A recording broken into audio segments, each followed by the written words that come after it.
Hello, everybody. It's Kimberly here, and excuse the really messy bun today and the casual. I mean, I'm always casual, but today I feel like I'm like especially casual.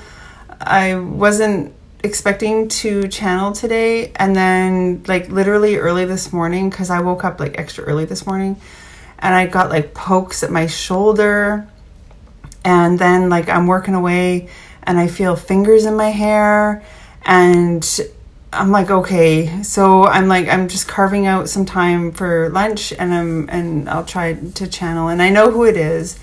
I haven't spoken to this certain being in quite some time. He's great. It's just a different realm, and I'm not used to it, so we'll see how it goes. So I'm going to bring in a fairy. I'm going to bring in a fairy whose name is Stirling. And he's coming right now. He's getting comfortable. He's nodding at me.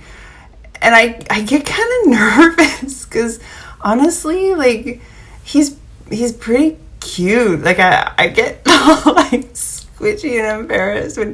But there's another reason why. And it's because he's like high up there in like the fairy, there's no real like, boss type, but he is pretty, like I would say he's on par with like a king or prince.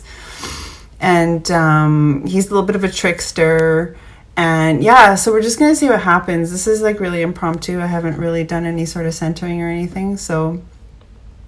And he says, I compliment him by calling him a king or a prince. And I mean, it does, like he holds himself really regal, and he holds himself with a lot of like air.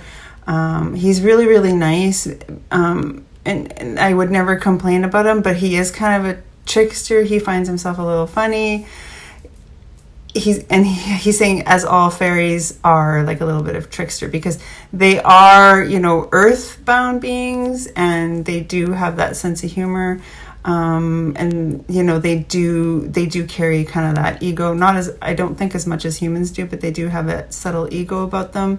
But he's just like the best. So we'll see what he wants to talk about. And he's telling me right now he wants to talk about history. Okay, and he says to kind of explain, okay, so in my Akash, in my lives, in my celestial lineage, I have intertwined in that spirits that you have seen throughout history. And I have channeled these people. I channel a lot of people from history, and people, sometimes there's like this call about how, channeling people from history is kind of like an easy thing because they can't prove, what they're saying and all this stuff. Like you can't validate somebody who's been dead centuries, right? If you've followed my work for a really long time, I do not validate the spirits that come to me. If they wish to validate their presence, that's fine, but I just channel what they channel. And so, I've channeled like Pontius Pilate, and I've channeled, John the Baptist, and I've channeled Leonardo da Vinci, and I've channeled Marcus Aurelius, Papu, and all these one, like except for Pontius Pilate, all these beings have a woven tapestry sort of pattern within my celestial DNA. And sometimes that's why spirits come to me, because of the history, not their history as they were on Earth, but their history that they have with me, their lineages that they have with me. And, I don't reach out to channel these people knowing that I have some sort of connection to these beings or these spirits. I channel them just as they are, and then I learn after the fact that you need to stop blowing in my ear. He's blowing in my ear. It's kind of irritating. It's like getting really hot. And then I learn after the fact that yes, this is where their tapestry is interwoven into mine. And I had a comment, and it's a good comment, that how do we get to the place where you are, where you can find out your celestial heritage, where you can find out your celestial lineages and stuff. And you know what? I don't think it's anything to do with working up to some sort of level. I think it just, people talk about all these levels where you're ready for this, where you're ready for that. We don't really necessarily decide that. Our higher selves decide that, right? So, and I told the story, and sorry, I have dry lips again.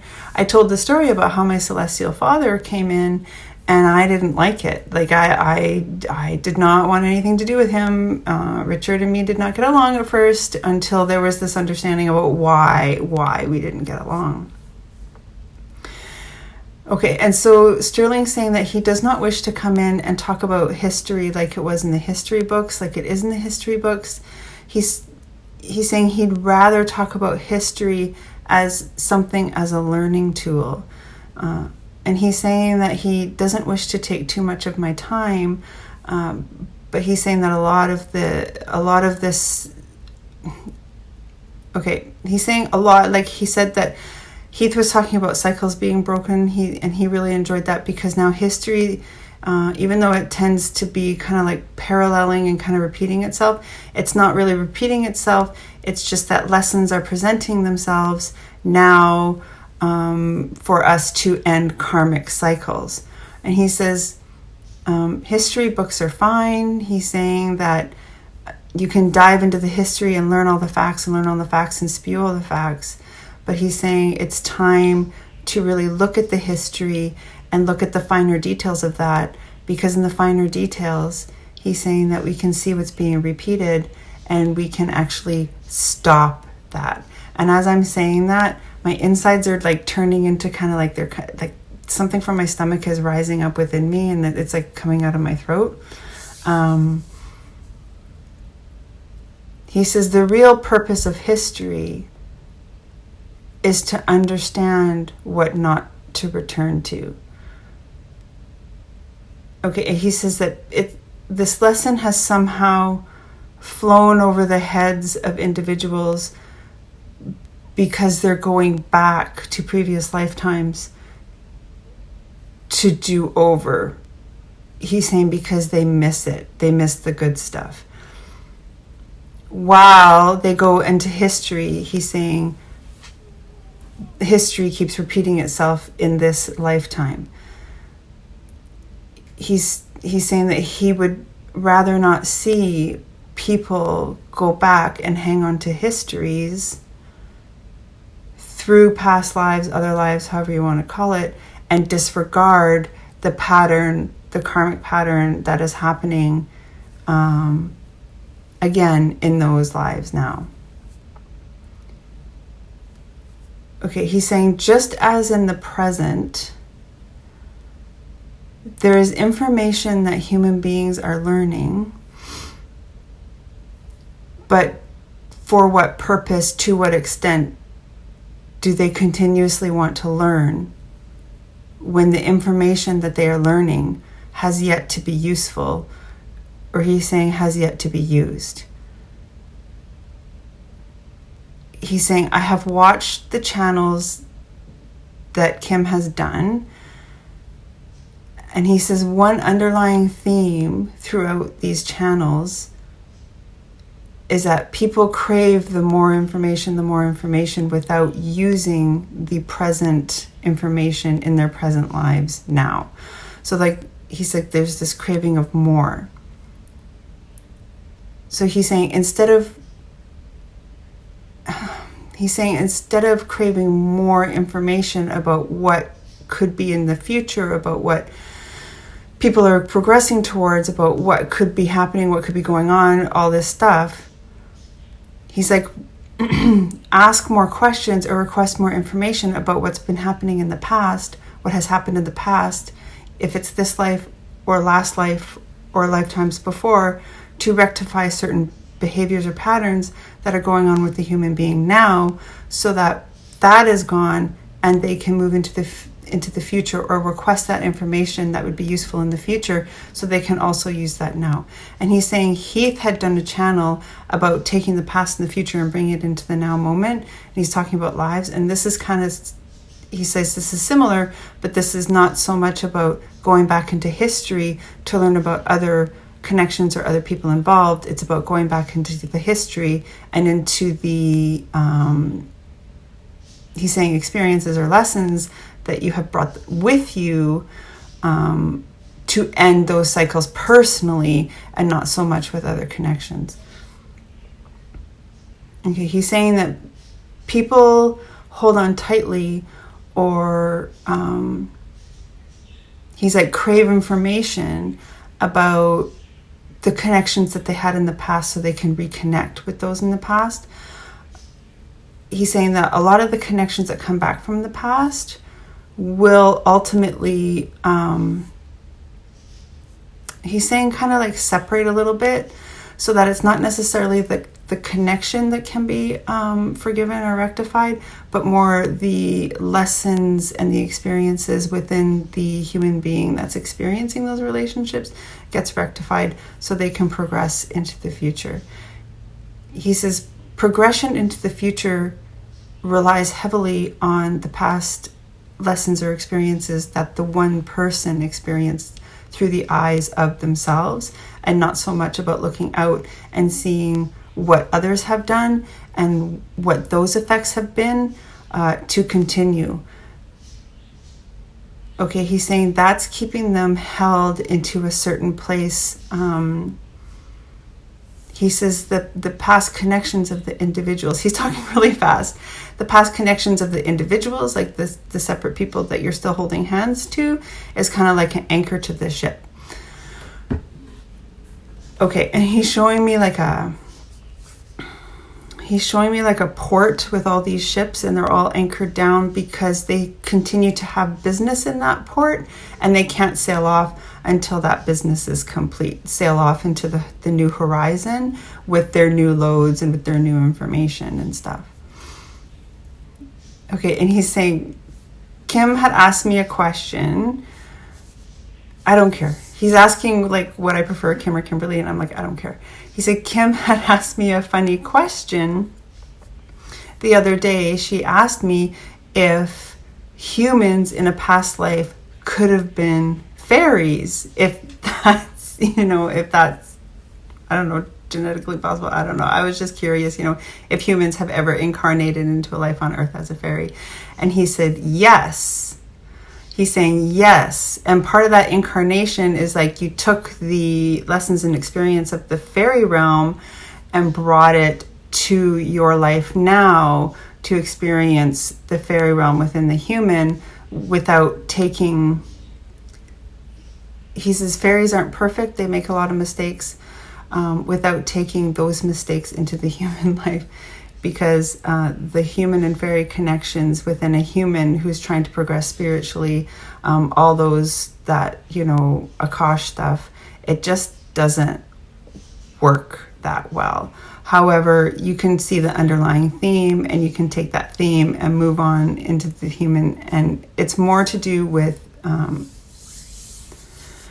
he's saying it's more to do with respecting the earth, respecting the processes of the earth, respecting the magic of the earth, respecting the realms of earth, and realizing all of that, he's saying it's kind of like earth studies. He's saying bringing the earth studies with you into the life of the human being to, he's like, maybe progress into environmental studies, maybe progress into environmental awareness, all that kind of stuff. That's more what the lives of the fairies were to teach them. He's saying that the fairies have been around since the times of Lemuria, and they will continue to be around until Lemuria comes back. So he's saying that the people who have had like really, really strong past lives in Lemuria have really been connected to the fairy realms and are to bring that back to raise awareness for Mother Earth, for Earth sciences, for Earth studies, to help her, heal her physical, not so much spiritual wounds, but her physical wounds, to continue to progress together into the future.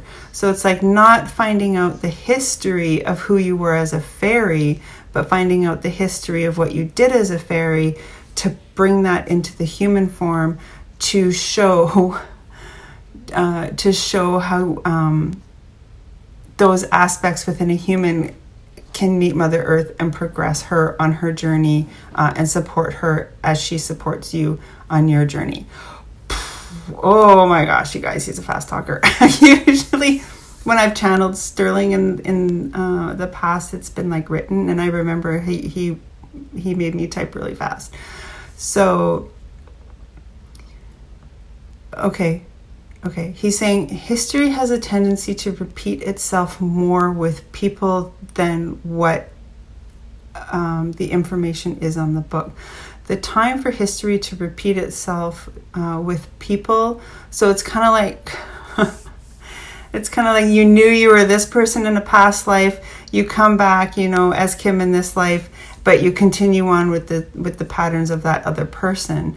It's like that kind of thing. It's time to stop. So instead of, connecting, okay, so I used to be this person in this life. Tell me the history of that life and that person, just for shits and giggles, so I don't have to do anything. But now it's more like, okay, open the book of that piece of your Akash, learn about the person without looking into the physicality of him and what they did or who they connected with, and learn the lessons of that, and then bring that to your life to be able to move forward with the lessons and not so much the connections of that person. Okay, he's like, the Akash exists for the fairy realm, the Akash exists for the human realm, the Akash exists for every sentient being on this planet, as well as every sentient being in all worlds. Okay, he said it's not, how do you want to say this though? It's not to study, okay, he's saying it's not to study the practical facts of those lives. The Akasha is open to human beings who can travel that to study the energetics of those lives, because the energetics are still being held within the human being, whether he says for bad or for good. Okay, he's saying people these days are wanting to point form and make a thesis or do their masters on stuff that really has no hold anymore. He's making it really like, when you're wearing a shirt and it's really uncomfortable, that's me today. Although this is a very comfortable sweater, I'm feeling like, it's not feeling very good. He's making me feel like people are more concentrating on who was involved, what was involved, instead of the energy or the feelings or all of that was involved. And he's saying, well, that is really good to know. He says it's not going to take you anywhere. And he says that, okay, he says he's probably repeating himself a lot, but he's saying there are a lot of people that view these videos, and there are a lot of people that take it a lot of different ways, and so he's trying to explain it a lot of different ways. Okay, he's saying, for example, and yes, I'm by my window and it's really bright. He's like, for example, okay, people who were used to be fairies in this life want to connect to the magic, the wizardry of that life, make that practical in this life so their life can be easier. He's like, however, the manifestation process is not always easy for a fairy. So he's saying it's not about the magic that the person created or what they created, because they want to know what they created so they can recreate that here.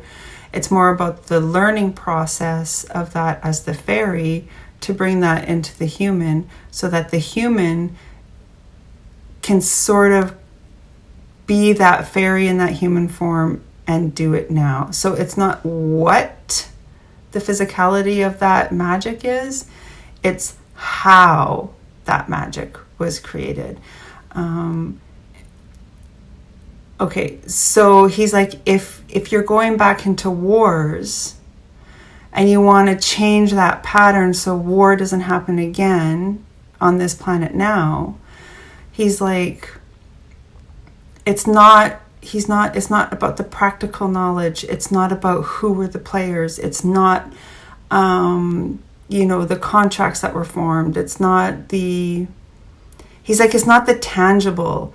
It's like the how. How did that come about? Yes, there were the players there, but how did they make that come about? What was the how? Because the how, he says, holds the intention of the what. So people are so craving the what that they're not looking into the intention of the how or the whys, because it's looking into the intention of the hows and whys that will change that cycle and not have a repeat. So he says he doesn't understand the schooling these days about how they look into history and memorize the facts. Because he's saying if you're teaching children only the facts, they have those facts and there is a good chance that they could repeat those facts, unknowingly. But if you taught children in history class the intention or the how or the underlying, what's not necessarily studied in the history books, which makes it harder for teachers, then that actually, makes the kids aware, that can't repeat. That intention can't repeat. And so in their life, they won't repeat those intentions. Okay. He says that's why he kind of likes the idea of meditation and spirituality in school. And he says he knows some schools do teach meditation and some schools do teach yoga, and he's all for that, because then the kids in those classes understand the how, the intention process, and not only the facts of study. He's saying again, because the facts of study will only get you so far. Okay, which is making a lot of sense to me. So he's like, okay, so people are wise enough, he's saying, to look further into the history. He's saying be philosophical about it. Okay, he's saying a good example of this is Marcus Aurelius. He's like, people know that he was Caesar. People know what he did. The wars and all that about his life, the facts about his life. He says what would help people really understand the how and the why is to actually go back and read Marcus Aurelius's Meditations, which is kind of like the diary he kept that he didn't want published, but they published it anyway. And that's kind of like the birth of Stoicism, that way of life. And he's saying, so if you went back to read Marcus Aurelius's journals, the Meditations, you wouldn't just understand the facts of his life, but you would understand the intentions and the whys and the hows of his life, so that you could possibly bring those into your life to live, see what clicks with you, and then to live in that sort of way because he's saying that Marcus Caesar wrote all that stuff down so he would remember, what I shouldn't have done. I fucked up with this. This was a mistake. He wrote all that down. Those were his life lessons that he learned through experience that, he learned, and then he could take those experiences with him and become a better man as he got older, right? So he's like, that's the whole idea, is to take those intentions, see what fits, kind of like, those actions don't really fit who I really am, and to live through that, to live in a better and more high way. He said, if you take a look at Leonardo da Vinci's work, he says you could study Leonardo da Vinci's work. You could go into the conspiracy theories about his work. But if you really got into his diaries and his journals and his little note taking, and, you know, he's like deciphered his codes, you could see the how and the why, because he had to be quite secretive. So you could understand the how and the why of why Leonardo, you know, painted this. Why did he invent this? Why was he looking into the physical human body? Why all of this stuff? And you could take that and you could be like, okay, this is really useful to me. I really resonate that. I was kind of on that same path, but now I understand the how and why, and now I can sort of take those examples and live in that higher and best way. He says, because all people in history, and he's talking really fast, because all people in history, he's like, how do I put this? Okay, so all people in history, he's saying, mirror or reflect what people are going through now, because it's always repeating. It's this constant cycle. It's this constant pattern. So they're always sort of repeating that history, the facts, the point forms, the essays, the regurgitation of dates and times. That's sort of being repeated. But it's the underlying, you know, what really happened? What were they thinking? What were they feeling? What were their intentions? You know, did they think they were better than everybody else? Did they think they were less than everybody else? Did they want to rule the world? And why did they want to rule the world? You know, that kind of stuff is what is meant to be learned through the history and the past life stuff, so that you can use that in the present moment. And then, because now you're taking, you know, the truth of all of that, now you're ready for the future information.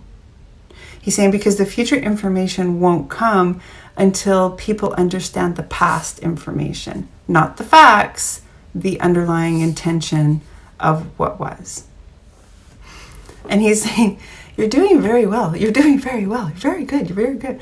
I'm like, okay. So past life stuff. People really want to dive into the past life stuff. Who was I in a past life? Who was this person to me? Blah, blah, blah, right? And he says, that's cool. He's like, oh, okay. He's giving me years. He's like 2008 to 2012. That was sort of more important than the intention, because he says the human mind or the human brain could only conceptualize the points, like who they were, who were they, all this stuff. But now he's like, we're in an energy of, okay, it's not so much who I was or who they were. It's that underlying nitty gritty. And I say that a lot these days, probably because there's a lot of like little minute details that we're ignoring. And then it's time to kind of look at those minute details. Yeah, he's saying because there's power in the subtle. And once we understand the minute details of everything that's happened, that is the power. Okay, and he says the intentions, the whys, the hows, the feelings, how are you feeling? Those are the subtle little nitty gritty things that people are sort of missing. Like he's like missing the point on. Okay, he's like people are, he's using punctuation. He's like, people are putting periods at the end of sentences that the sentences haven't been completed yet. He's saying these days, oh, and he's making me dizzy as I'm saying that. These days, okay, and he's even saying like taking the period out of those sentences and instead using a semicolon.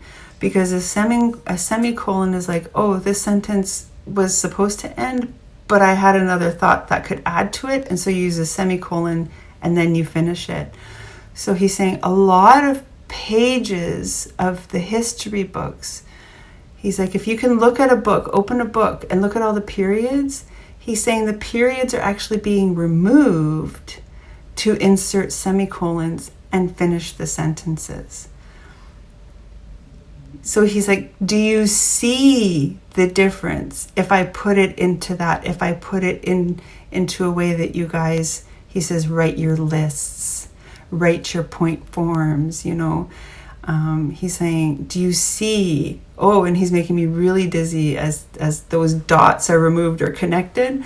Do you see how then history has a way of continuing with another thought that only adds to it? So it's like it kind of joins. So that history, the period was removed, there was a semicolon, we put our intention, our hows, our whys into that, and then the sentence continues, and then, it continues into the future. He's saying, so he's like, he would like history to be thought of or looked at or studied in not such a succinct way and not such a linear way, because he's like, as I am speaking to you now, he's saying that history is continuing, in a different world, in a different realm, because he says, if you take the concept, he's saying that time does not exist. And he says, yes, fairies follow time to an extent. He's like, you take that where time doesn't exist, everything is always happening at all times, in all ways. And he's saying that's why time travel is possible. It's because history has not ended. It's continuing. And it's not only continuing in that realm or in that time, because again, time doesn't exist. It's also continuing here within us in this present day. And it's continuing in the future. It just doesn't look the same. People aren't wearing the same clothes. They're not talking the same way. They're not driving the same vehicles, but it is happening in a different way. So if you can see the underlying reasoning about why, if you can see the underlying nitty-gritty of everything, then you know that you have just changed the future, right? And so you'll leave that time and place. It'll be a continuing revolving door. And then, you skip into another timeline and it'll be completely different, because you in the present day just learned the whys. And so you just changed history and you just changed the future. He's like, that is how powerful this now moment and the concept of history is. Okay, he's like, people sometimes dream about going back into the past to change certain events so they weren't so horrific, or so, things didn't happen. He's like, wow, that would screw everything up and you probably wouldn't exist today. There's a better way to do that. If you were to time travel and you could meet these people, instead of learning the details, or instead of learning the finer points, or the dates and times and blah blah blah, what if instead you could sit down and have a conversation with these people that were involved, get a better sense of who they were, get a better sense of how they lived, get a better sense of why they were connected to these people, what was their intention in connection with these people, and then sort of take that information back and use that in a different way while still existing, but you're still existing in a higher and better way. He's like, we always talk about working in that the highest and best for all involved. So if people were to go back into the past and try to change, history, or make it not happen the way it did, and the sun is really bright, but right now I don't have another place to channel. Holy crap, I had to close that window. Sorry, guys. I'm just like, okay, this is not working for me at all. So we're just going to sit back and have the blinds closed and get back into it. So, if you were erasing the past, like not talking to somebody, not getting to know them, not getting to know the whys, and you come, and you change that, and now the whole world's changed, and it's not on the same, spiral or timeline that Source Creator had intended. That's not the highest and best for anybody, because not only have you destroyed what was meant to happen, because even the bad stuff, good came out of it. You know what I mean? Even the bad stuff, lessons were learned, right? but you've just maybe erased people's Akash, that part of their Akash. You may have erased, people's families. You may have erased people, and that's not for the highest and best good of anybody. So going back into time travel, doing time travel and going back and erasing what happened is not good for anybody in this present moment. What is good is learning, sitting down and having a conversation with somebody that you wish, never did what they did. Yeah, and he says that's probably the reason why he's saying mediums do reach out to people from the past, because obviously they've died, but reaching way back into the past to understand why they did what they did. What was the point of the prison camps? What was the point of the bombs? What was the point? Like, what were you thinking, right? People go to mediums to figure out why did you even do something like that? So that's really what time travel is for, is to go back and have a conversation face to face with these people that we think are screw ups and saying, why did you do that? So they can take back the whys, the personality, the person, take that back to the now moment. No, things can't be changed, but I can maybe see myself in some of those behaviors, not like the evil or anything, or maybe evil, whatever floats your boat, and change those behaviors in self. Then you've just changed for that highest and best way, instead of erasing a whole bunch of people's lives from you wanting to go back into the past and be like this knight in shining armor, and rescue people. So yeah, he's like, this is exactly why he came in today to talk about history, because he's saying people will soon understand the history lesson. He's saying people will soon understand the whole purpose of why they learned history. He says he does not wish people to stop looking into their Akash. He does not wish people to stop looking into past lives connections. He doesn't wish people to stop any of that. He's like, but take the highest and best from it. Not so much, the one thing that you can't get over, the one relationship you wish you had back, whatever it is, right? Don't just concentrate on going into past life healing, your Akash, going into past lives in general, and taking back that one thing. Because the one thing usually is something that, like, we can't get over, we can't undo, we wish we had back because we're not happy with our lives.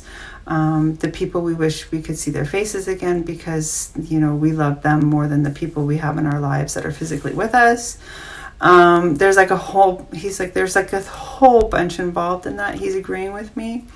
Past life healing, he says, past life healing is called past life healing for a reason. It's because you're trying to heal. He says it's not because you're trying to take back what you had in the past so you can have it now. It's to heal those aspects, right? So he's saying that is the proper way.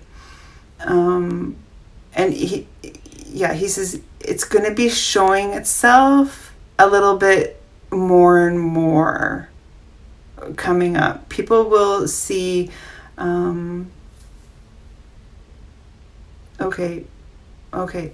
people will be triggered by articles. He's showing me the Chinese university, the Chinese student revolt, and there's this student who's in front of like a tank, and he's like, standing down to a tank. Those kind of points in history, people will like see a picture. People will be triggered by an image or an article or something that was brought back from the past.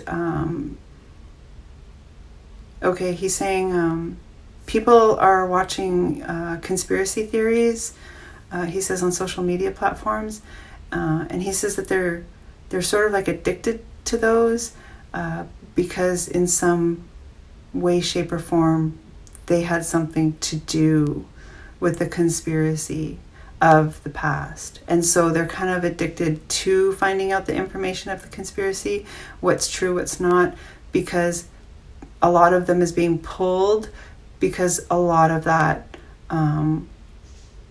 has a connection to that, and that's supposed to be healed and changed and transformed so that conspiracy or whatever that is doesn't repeat itself.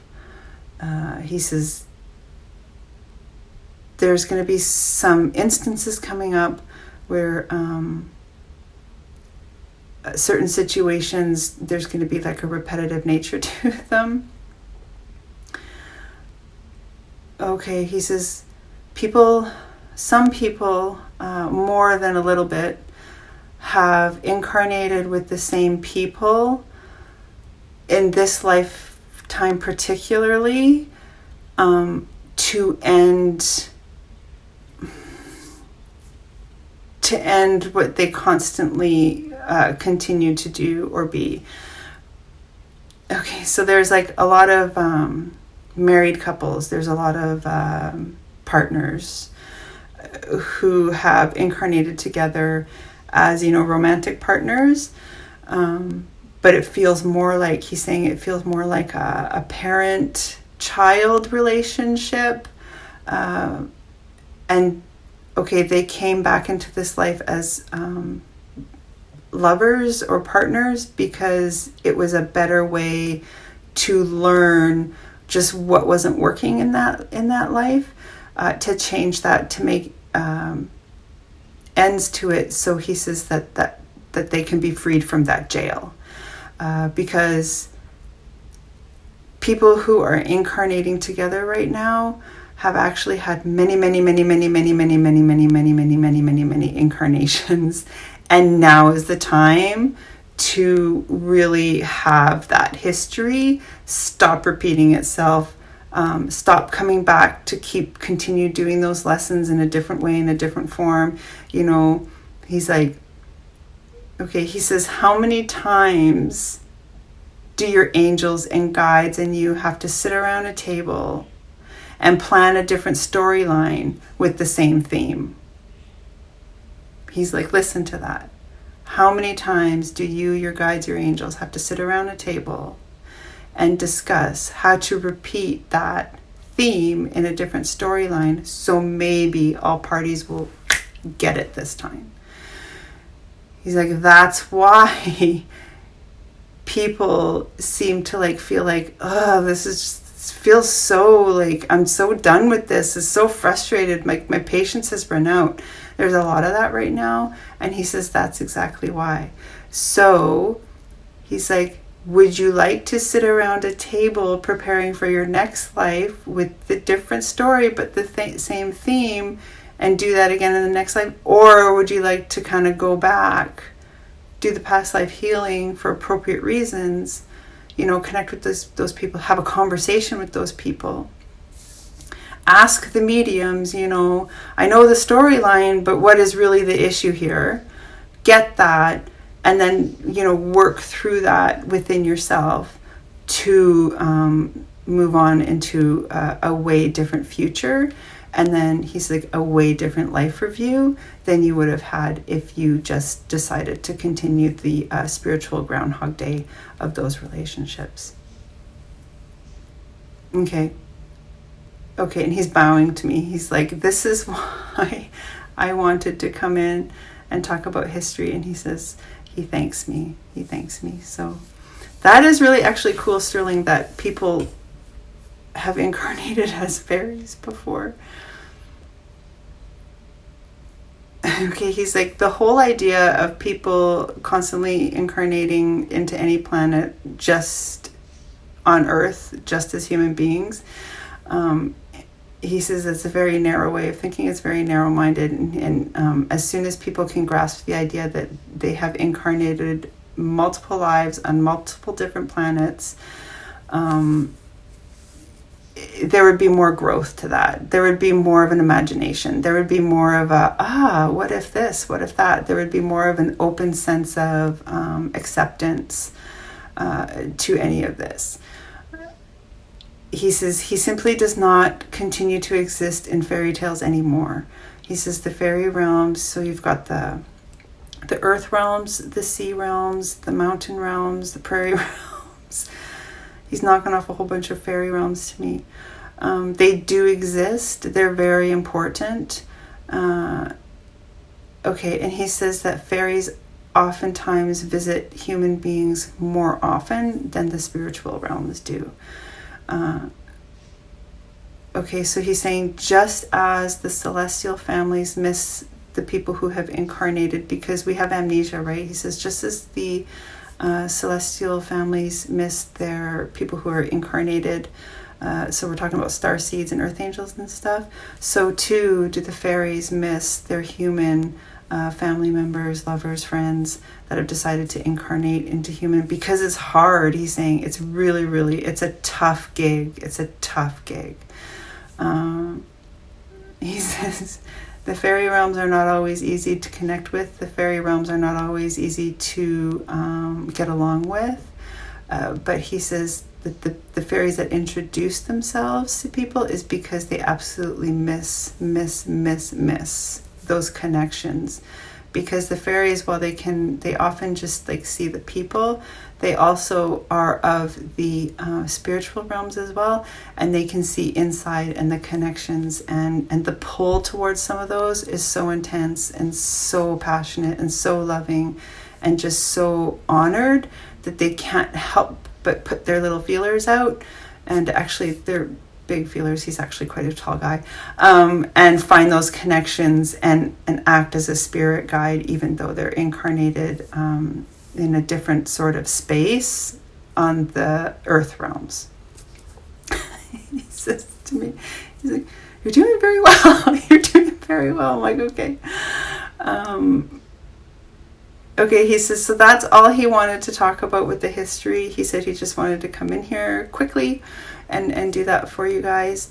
And he's saying, Kimberly, you look just fine. And I'm like, oh dear God, no, I don't. I'm like, working. And okay, I'll like eat a sandwich while I'm going into more stuff at work. But so that's it from me, and that's it from Stirling. Okay, and he's saying that if you see a coyote and it stops and it looks at you, and sometimes coyotes, he's saying, they stop, look at a person and go on their merry way. Sometimes a coyote will stop, look at a person and kind of chase them. But he's saying if you find a coyote and it stops and it stares at you and it doesn't leave and it doesn't make a move towards you and it doesn't go away and it just kind of watching, seeing how you are, that's Stirling. He's also saying that if you see a huge moth, like we're talking like quite those really big ones. I know I saw him one time as a moth.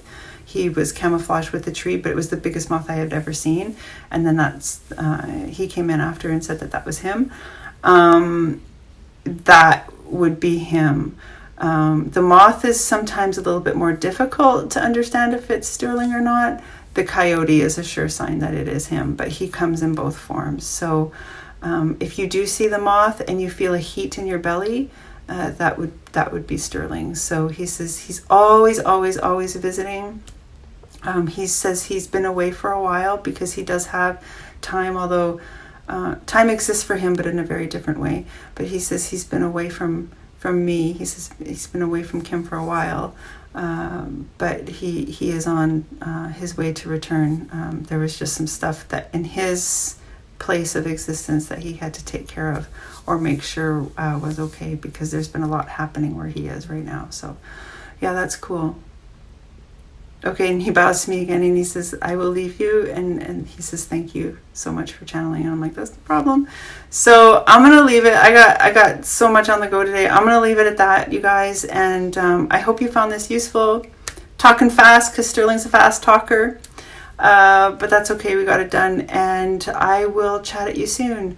Know that I love you. And I hope all is well and good. And yeah, we'll connect later some other time when I don't have so much going on. So I love you. And yeah, keep well, keep safe, keep happy, and I'll chat at you later. Ciao for now. Bye.